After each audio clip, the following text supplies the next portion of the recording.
Top 8 lies Abiy Ahmed told Oromia. April 1 is known around the world as April Fool's Day. And on April 2nd, 2018, Abiy Ahmed stepped into parliament sounding like he was reading the sequel. Promises so deceptive that Ethiopia has now endured 8 years of pain, and the 9th year is already counting. But nowhere was that betrayal felt more deeply than in Oromia. Abiy Ahmed did not rise to power alone. He rose through the sacrifice of Kiru and Kari. He rose through the Oromo struggle.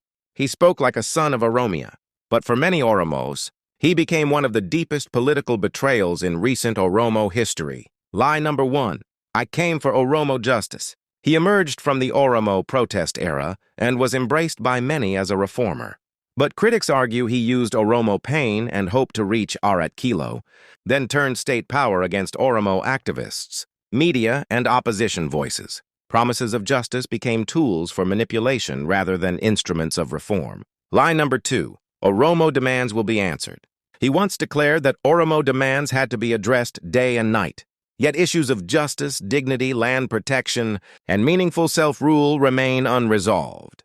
The cries of the people have never been heard. The response was hollow.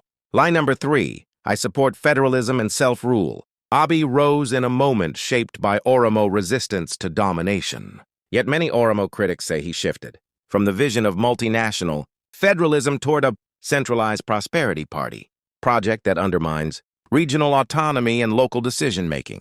Lie number 4. The Fin land grab era is over. The Oromo uprising was fueled by decades of dispossession around Finfini.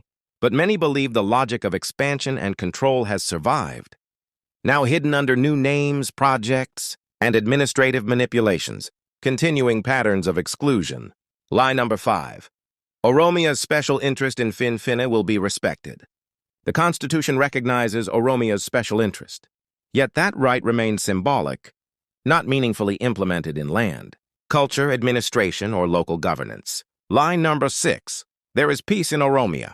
If peace truly existed, why does Oromia still bleed? Communities continue to live under fear, militarization, arrests, and recurring violence. Words of peace have been replaced by guns and displacement. Lie number 7. This is an Oromo government. An Oromo face at the top does not make the state Oromo. Identity alone cannot deliver liberation, rights, or genuine self-rule. Lie number 8. Prosperity brought development to Oromia. For many communities, development has meant militarization, displacement, and fear, not freedom, empowerment, or growth. Abiy didn't defeat the Oromo struggle.